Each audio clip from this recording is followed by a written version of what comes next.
Many of you have probably experienced those few minutes of sitting in an airplane on the runway, waiting for takeoff, annoyed and wondering, what is taking them so long? It's our turn, the runway is clear, and we're still not moving.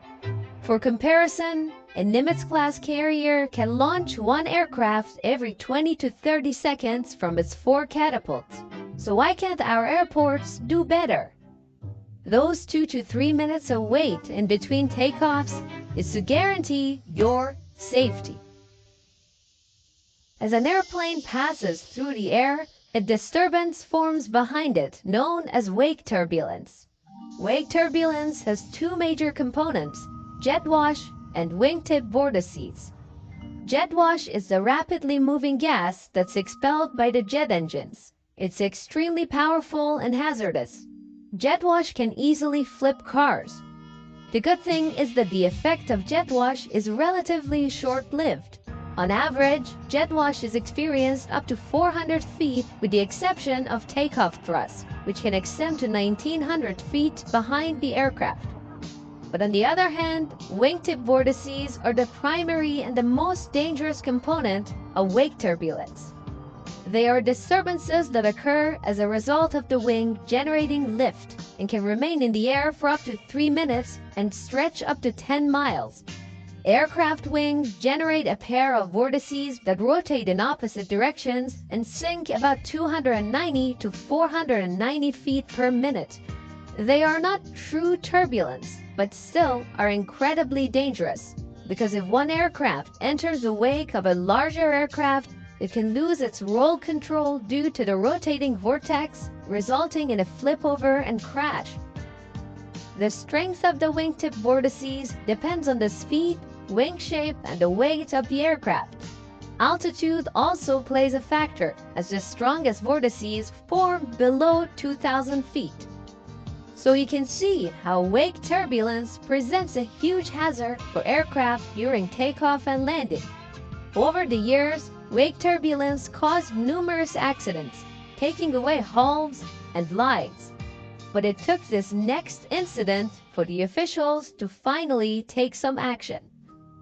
On May 30th, 1972, a DC-9 aircraft was performing touch-and-go landings behind a larger DC-10 aircraft when it encountered wake turbulence, rolled 90 degrees, and crashed into the runway.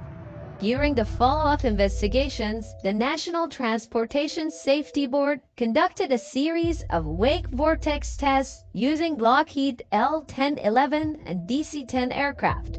A colored smoke was emitted from a tower, and observations of the smoke after the aircraft flew by the tower gave the team insights about the length of time that vortices would remain in the air after the aircraft had flown by. It's worth noting that not only you can see wingtip vortices, but sometimes you can also hear them as rustling and cracking sounds. As a result of these experiments, the FAA developed minimum separation standards that take into account the effect of wingtip vortices from a departed aircraft onto the one that's departing after. Under these rules, airplanes were to be classified into light, medium, and heavy depending on the weight of the aircraft. Later on, a super class was also added to the categories on an interim basis for the Airbus A380 and Antonov AN225. While classified as a medium, the Boeing B757 has special wake turbulence separation criteria after numerous incidents of smaller aircraft losing control when following a B757.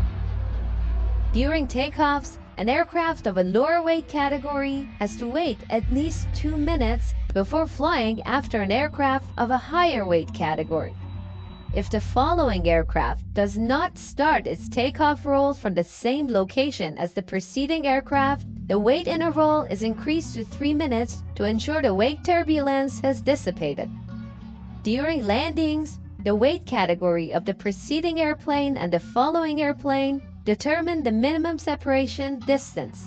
For example, if a light aircraft is landing after a super, the minimum distance between the two aircraft should be 8 nautical miles. But if a light aircraft wants to land after a medium aircraft, the minimum separation distance is just 4 nautical miles. Both minimum time and minimum distance separations can severely limit the throughput of an airport and result in delays and traffic jams. What we just discussed were the rules in the United States, but not all countries follow the exact same rules. For instance, in Dubai, an Airbus A380 is not part of a special category like it is in the US, because it would severely impact the Dubai airport's efficiency. So the double-decker is just treated like any other heavy aircraft in most situations. Safety second, I suppose. Air traffic controllers are legally responsible for making sure there's sufficient time and distance separation between aircraft before giving them clearance to take off or land. But on busy days, they often have to lead clearances or cheat. In other words, they assume that preceding aircraft will be out of the way and have sufficient separation before giving clearance to the following aircraft. But by doing that, air traffic controllers do not really break regulations. They account for things like spooling up the engines before the aircraft actually moves. This technique only saves a few seconds, but over the course of a day, it adds up significantly.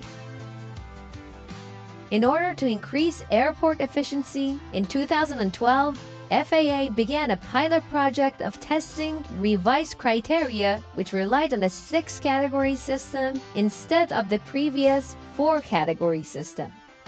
This new system takes into account not only the weight of an aircraft, but also the approach speed and wing configuration. The pilot project was implemented in Memphis, Tennessee, and resulted in 15% increased capacity of the airport's daily takeoff and landings due to reduced minimum separations under the new system. This new system is currently implemented in more than a dozen airports across the United States. If what we discussed so far made you more scared of flying, then you may want to skip this next part. Can wake turbulence flip airplanes mid-flight? In March of 2017, while a Challenger 604 was mid-flight, an Airbus A380 was traveling 1,000 feet above the Challenger, but in the opposite direction.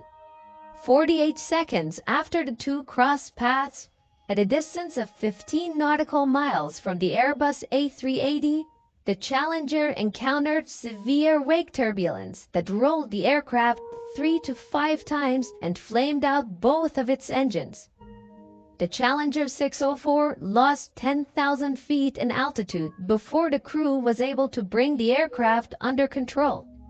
Due to the extreme G-forces experienced, the aircraft was damaged beyond repair and was written off.